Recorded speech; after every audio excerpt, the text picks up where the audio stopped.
Today I wanted to show a project that I just started working on. What am I doing? Well, that is a 2003 Subaru Impreza WX, and what was wrong with it is the transmission was blown. So I got this thing for pretty cheap. I pretty much just bought it for the engine and the harness and a couple other things, and I'll show you why in a second. So this thing, it looks decent, but it's actually pretty beat up. I already sold the front end off it. Here's the engine. I just pulled this thing. It's just a stock Ej205. Nothing done to it besides turbo inlet.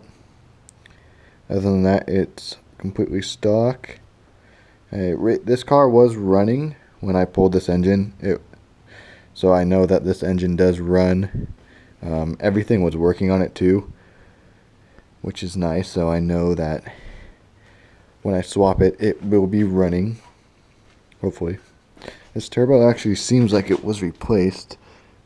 It's really smooth, there's really not much play in it, so pretty happy about that. I am going to upgrade the turbo to an STI turbo later on, but first I need to get this thing in the car that I'm going to be swapping.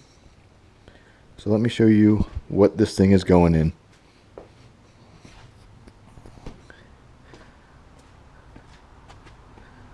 So here is the car that's going to be swapped. It's a 2000 Impreza 2.5 RS. Completely stock. I just put these on. So those are the JDM taillights. The OEM ones are just terrible. The only upgrade, I guess you would call it an upgrade, is a STI axle back. Other than that, it's completely stock. It is a California car, so you can see there's absolutely no rust, which is nice.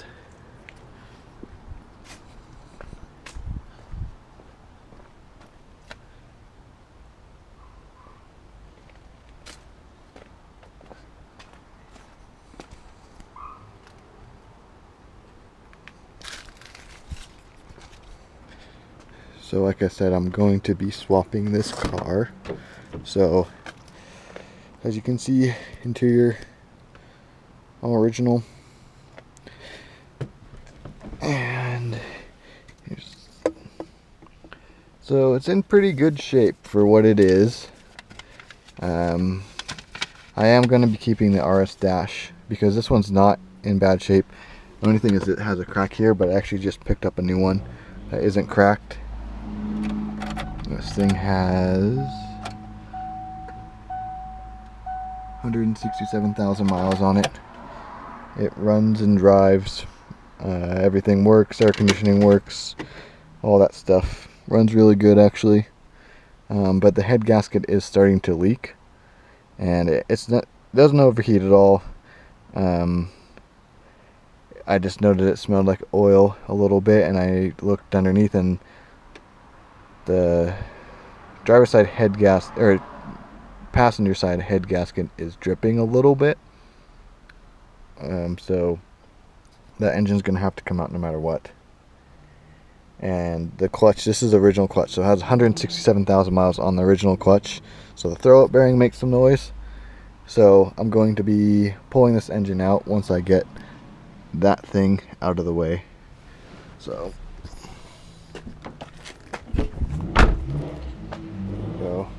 these are the original taillights. They're terrible.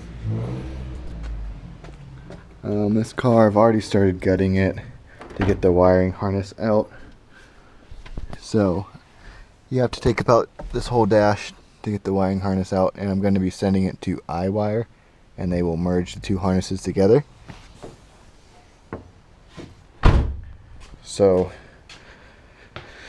as you can see, this is the harness.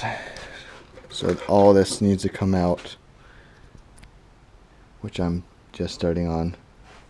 The labeling, just all the basic stuff, so I kind of remember where things go. And I'm hoping to get this wiring harness out of here this week, which also is cool. This car came with a aluminum radiator, That's the original clutch that was in it. Like I said, this transmission was blown, so it did still move, but it sounded like it was going to explode at any moment. So just getting it all ready. This engine was actually really easy to pull.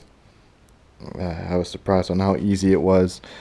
It was just, as you can see, there's just the bolts around transmission and then two underneath.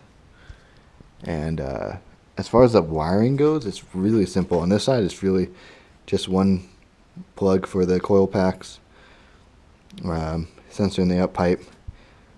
A good tip that someone told me online was to remove the front O2 sensor when you take out the engine. That way, before you take out the engine, that way you don't break it.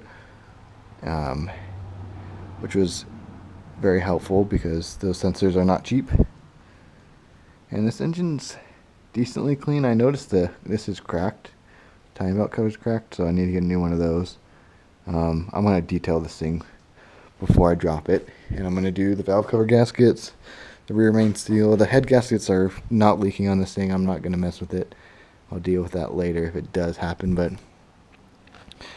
this car, like I said, this car was running fine when I pulled this engine. And then these are the plugs on the other side, just two. So, and then for the fuel, pretty easy. A couple other basic lines coming off, but all in all, it's actually really simple to get these engines out. So I'm gonna be making videos on the whole process of getting this engine into the 2.5 RS. So if you are interested in that, just keep following my channel, and I will be posting updates and little tips as far as getting this engine in there and kind of the do's and don'ts. So that'll be it for today, and like I said, I'm going to be slaving away on this for next couple weeks and hopefully get it done. So I'll be posting more.